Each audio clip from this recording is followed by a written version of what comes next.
I want to start today with something pretty uplifting, and I got to just sort of give a thank you to all of you out there in the blogosphere. This hit the presses or hit the blogosphere, whatever you want to call it, like 2 days ago. And so many of you tweeted this at me, and it really made me feel good that so many of you thought of me. Even people that don't, oh, hey, Lucy. Even Lucy's like, I thought of you too, pal. I thought of you too. Even Lucy gets it. But it really made me feel good that so many of you guys thought of me when this hit the presses, and you tweeted it at me because you know that one of the missions of this show, one of the big missions of this show, is to get city-owned internet and municipal broadband, which is basically just another word for city-owned internet, all across the country. Why? Because that ends our net neutrality battle once and for all. What that does is it takes the internet out of the hands of corporate interests. It takes it out of the hands of the Comcast and the AT&Ts and the Verizons, and it puts it into the hands of cities and municipalities. And study after study shows that this is the way to get the highest quality internet at an affordable price. So we would have a free and open internet, and we wouldn't have to worry about losing it, and we would pay less for it, and we get better quality. Those are wins all around. So that's an important mission of this show, because I'll tell you what, without a solid communication vehicle, how can you expect to solve any of our other problems? How can you expect to combat climate change if you don't have a good communication vehicle to find out what the hell's going on? Because I'll tell you what, the corporate media sure as hell ain't going to tell us. How can you expect to try to end all the wars if your only window to the outside world isn't even telling you that they're happening? How can you expect to get the truth about candidates, about people trying to break into the system? You get the idea. We need a free and open internet. And the only way to really assure that free and open internet is to preserve net neutrality as much as we can in the short term. And in the long term, let's get the internet out of these cable companies' hands. Because even if we keep winning these net neutrality battles, they're just going to keep popping up again. Because Comcast is just going to keep going until they get what they want. So Bernie Sanders released a plan for that, and we're going to look at it. This was some pretty good news. So this is straight from Bernie's website. High-speed internet for all. Key points. Provide $150. $150. Guys, Bernie reached deep in his pockets, got $150 for us. That's going to get each of us internet for about a minute and a half. We're going to pass it around. We're all going to get internet for a solid 90 seconds. Do what you want with that 90 seconds. Check your email, look at porn, whatever you want to do. No judgment. But we are all going to get the fastest internet on the planet for 90 seconds apiece. That's the plan. All right, show's over. No, just kidding. Provide $150 billion. Okay, that's a little different. He's going to provide $150 billion through the Green New Deal and infrastructure grants and technical assistance for municipalities and states to build publicly owned and democratically controlled cooperative or open access broadband networks. In other words, the city owns it, the city cooperates around it, and it's democratically controlled. Meaning, if your city's not doing a good job with it, guess what? You vote the people who are screwing it up out. And if anybody tries to mess with your free and open internet, well, guess what? That's the internet that they use too. Do you think your city council is going to try to strip away net neutrality when they're stuck with the same awful internet you are? All right. Require that all ISPs provide a basic internet plan that provides quality broadband speeds at an affordable price. Break up internet service provider and cable monopolies. Bar service providers from providing content and unwind anti-competitive mergers. And ensure broadband infrastructure is resilient to the effects of climate change. I like that one. Having a little bit of environmental stewardship while we're building our own internet infrastructure. All right, so let's look at the details. Today, high-speed internet is central to the basic functions of families, students, and businesses. Small businesses cannot exist without it. Yet across the country, many people across the country lack quality internet access. High-speed internet service must be treated as the new electricity, a public utility that everyone deserves as a basic human right. Okay, keep in mind, the Title II designation that assures a free and open internet it designates the internet a public utility. It does not, I'll say it again, it does not give the government control of the internet. That's not what Title II does. That's not what net neutrality does. It just assures that the internet is a free and open platform, is a utility, kind of like electricity, as this website says, or like flowing water. Okay, so Bernie is saying in the High Speed for All internet package, internet is a human right. It is a utility. Internet. So here he goes on to say, the internet as we know it was developed by taxpayer-funded research, using taxpayer-funded grants and taxpayer-funded labs. Our tax dollars built the internet. Thank you. Thank you. So many people are just like, well, I mean, maybe you don't like Comcast and AT&T, but it's their property, and that's freedom. But no, they provide the access. The internet is ours. We built the freaking internet. Taxpayer-funded research, taxpayer-funded grants, taxpayer-funded labs. We built for this thing. We paid for it. Keep that in mind. Internet, telecom, and cable monopolies exploit their dominant market power to gouge consumers and lobby government at all levels to keep out of competition. That might be a hard sell for him. I don't know anybody who has ever called Comcast customer service and not had an amazing experience. Most people love their cable companies. Most people are like, AT&T, I just send AT&T a holiday gift. Just no reason. They're just so great. I send Spectrum. Spectrum is the godchild for my cat, or the godparent. The godchild. Lucy, Spectrum is your godchild. And I assigned it that way because you're not a very nurturing cat. And if Spectrum was your godchild, you would just neglect them and then eat them. That's what you would do. And I'm fine with it. All right. So their greed must end. Verizon made more than $45 billion in profit over the last 2 years. They're struggling. And last year, the CEO took home more than $22 million in compensation to screw you over. Comcast, $34 billion. CEO made more than $35 million.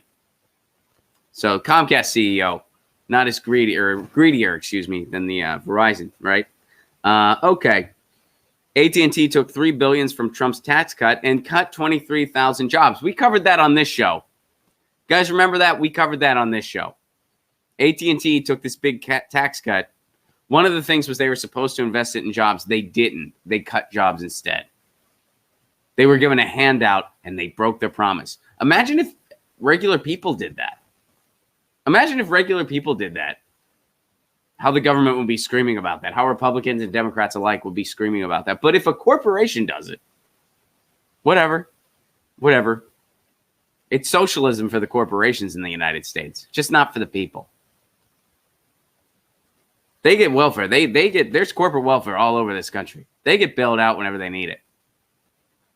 And it doesn't matter if they said they were going to do something in return. They don't have to. They don't have to be accountable at all. So Bernie's saying it's time to take this critical 21st century utility out of the hands of monopolies and conglomerates and bring it to the people while creating good-paying union jobs at the same time. Now, this is not a radical idea. Cities across the country deliver municipality-owned high-speed internet to their residents, from Chattanooga, Tennessee to Lafayette, Louisiana. If you watch this show on the regular, that is not news to you. Chattanooga, Tennessee has the best internet, some of the best internet in the world. They get speeds that most people around the country can't even imagine, and they pay a reasonable price for it. They pay actually less than what most people pay for their internet across the country. They pay less than what I pay. I have a business account in Southern California. I pay more than what someone in Chattanooga pays for just a regular connection. And they get much higher speeds. They get much higher speeds. I don't remember the up and download off the top of my head, but you can look it up via Google search. They get much higher speeds. And by the way, when these cable companies promise you certain speeds, you usually don't get that speed. That's what you can potentially get. But if you run a speed test, I guarantee that ain't what you're getting. Chattanooga, Tennessee, municipality owned, they get speeds about twice as high as everyone else at a reasonable price. Okay, so here they're talking about an accessibility issue. Now, here's a really interesting part here that I like. Municipalities across the country running their own internet services have proved they can deliver high-quality service internet at a fraction of the price at established monopolies. Let's see what this link's all about. We're going to go ahead and put this in so you guys can see it. So this is a Harvard study. Community-owned fiber networks, value leaders in America. This is a Harvard study.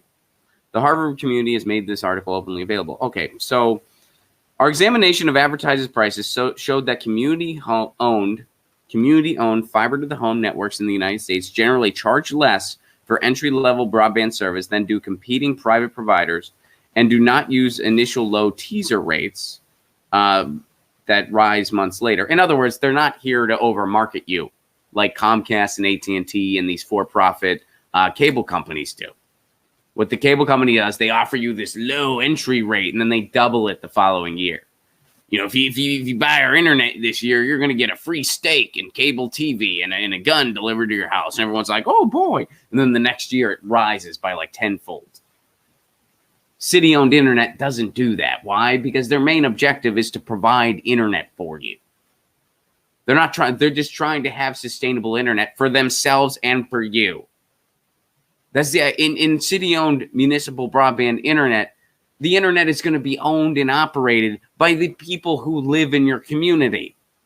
So when the internet goes down, guess what? They don't have internet either. They're dealing with it too. When you call, you're not going to get some call center in some other part of the country that doesn't even know where you're at and doesn't care. It's going to be answered by someone in your community who's going to say, yeah, I know, we're working on it. Because our internet's down too. My kids at school right now, they don't have internet for whatever. I'd imagine kids at school use the internet for a bunch of stuff now. Who knows? But you get the idea. We also found that Comcast varies pricing by region. Okay. All right. So let's look at a couple bullet points here.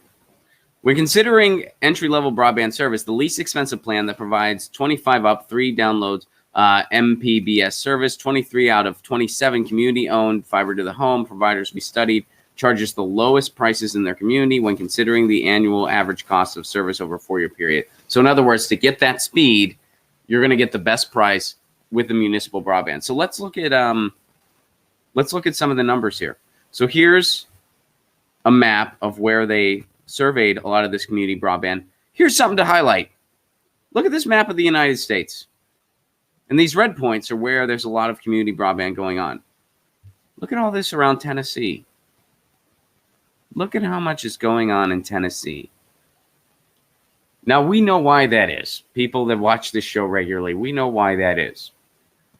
The reason that is because Chattanooga, Tennessee was ahead of the curve in municipal broadband. And in 2014, they brought in their own municipal broadband. They now experience the best internet in the country. Some of the best internet in the world. Again, at a price lower than what most people pay. So that's spread. Keep in mind, Tennessee is not some huge, radical, progressive utopia. Tennessee is actually a very red state. The blue dot being Nashville. And I would know this. I used to live in Nashville. I lived there for a couple years. So it's not like Tennessee is some lefty bastion progressive. There's progressives there, certainly, but you get the idea. But people in this state, who, by the way, usually general consensus, government hands off, government stay out of my life. But they're seeing the value that municipal broadband brings. They're seeing the value of running their own internet. And that's spreading. So here's some of the cities they looked at. Lafayette, Louisiana. Sebawang, Michigan. I'm sure I pronounced that wrong. Dalton, Georgia. Longmont, Colorado. Sandy, Oregon. A lot of these cities we talked about on the show in the past. I didn't know Brookings, South Dakota had municipal broadband. All right, so check this out. Now they're comparing and contrasting. Here's the cheapest tiers meeting broadband definition. So in Lafayette, Louisiana, Lafayette Utility Systems, you can get 60 up, 60 down for about $599 or $600. Let's round it up to $6. About $600 annually. If you get one of the for-profit cable companies, KTC Pace in this case, you get 50 up, 5 down. So that's slower. With Lafayette, you can get 60. So you can get slower internet if you go with the for-profit cable entities. And I guess you pay less if it's slower, right? Nope. You pay $1,200. Almost twice as much. So you can pay almost twice as much for slower internet. If you go with Cox Communications, you're getting it a little cheaper. It's about $900 a month. So $900 a year. So for $300 more, you can get slower internet. So, if you pay us $300, we'll give you a slower product. Sounds great. Saginaw, Michigan, 3030. You pay about $450, rounded down in that case, about $450 a year. Comcast Xfinity, it's going to be about $800 for a slower product. You get 25 up, 25 down. Now here in Morristown, Tennessee, their fiber net is not quite as good. It's 3030, and that's $419 a year. Now you can get, according to Comcast and Charter, you can get 75, 5 to 10, 60 to 4 if you go Charter Spectrum. It is more expensive. But according to them, you can get a better quality product. So Morristown, Tennessee, still working on their fiber net. But keep in mind, this is what you can potentially get with these cable companies. If you run a speed test, I guarantee you ain't getting it. In fact, I'd be willing to bet you, and if we go down the list, we're not going to go through every one. It'd be a bit exhausting. Look at Sandy, Oregon, SandyNet, 100 up, 100 down, and you pay $500 on average. You average about $500 a year. If you use Wave, their for-profit cable entity, you're getting half the speed. You're getting half the speed for over $150 more a year. Isn't that amazing? Half the speed. So in most cases, we're not going to go through every single one. Now here, look at Chattanooga, Tennessee, to just show you what I mean. Chattanooga, Tennessee, 100 over 100, some of the best internet in the world. 100 over 100. Comcast Xfinity, you get a quarter of that. You get 25 over 5. You get a quarter of that for over $100 more a year. Unbelievable. And I think this is because Comcast has given up there. I mean, Chattanooga, it's like everyone knows that they have renamed themselves Gig City USA. Comcast provides garbage in comparison. And they're probably hanging on by the skin of their teeth there. So in most of these cases, you are either getting straight up better internet at a cheaper price, or you're getting very comparable internet at a cheaper price. Because the cities are just going to give you straight up, this is what we offer, this is what we got. Comcast, Verizon, AT&T, Spectrum, they're going to tell you, you can get up to this. So the speeds that they're promising, that's the speeds you can get up to. I guarantee you most of the time you ain't getting it. So chances are, if a municipal broadband service offers you 30-30, and Comcast is saying, well, we get like 50-20 or whatever, chances are you're getting about the same. Because chances are when they say they're giving you this, they're only giving you this, whereas the city-owned internet is saying this is what we're giving you. So in pretty much every scenario, even some cities that still need to further develop their community broadband networks, keep in mind this is an investment. This is a work in progress. It can get better. And some of the newer projects might not be as far developed as some of the ones that have been in development for a while longer. But even in the worst case scenarios, we're still better off with city-owned internet, with municipal broadband. Even with the newer projects that don't offer as good as speeds, it's still something better than what big cable offers you. Why is that? Well, I'll tell you why that is. The reason why that is because big cable has an organized duopoly. They have regional agreements on where they can and can't go with each other. Comcast and AT&T and Verizon, they all participate with each other. So it's not quote unquote competitive at all. It's the opposite of that. And if an area is kind of rural and big cable decides there's not a lot of money to be made for them there, they just don't go there. They just don't go. So it is literally by definition an organized duopoly. So you take the internet out of the hands of big cable, you put it in the hands of the people. It's just going to be infinitely better right away. And it costs less. Bernie Sanders knows this. That's why Bernie Sanders has a plan to combat this, and he's citing Harvard research. This is research that has indicated this stuff. And this is how we get big cable out of our lives. This is how we get big cable out of our lives. We take the internet and we put it in the hands of cities and municipalities, which is where it should have been in the first place. And there's a plan for that now. Hopefully this gets talked about in the next debate. Don't hold your breath, but hopefully this gets brought up in the next debate. All right. So thank you to everybody who sent that to me. It really, seriously, it really made me feel great. Like, so many of you sent that to me, and I really appreciate it very much. So thank you for that. Get your news on with Ron. Don't you want to know what's going on? We're getting our news on today. Get your news on with Ron. Don't you want to know what's going on? We're getting our news on today. You can tweet me an article at Ron Placone. We'll go through it together and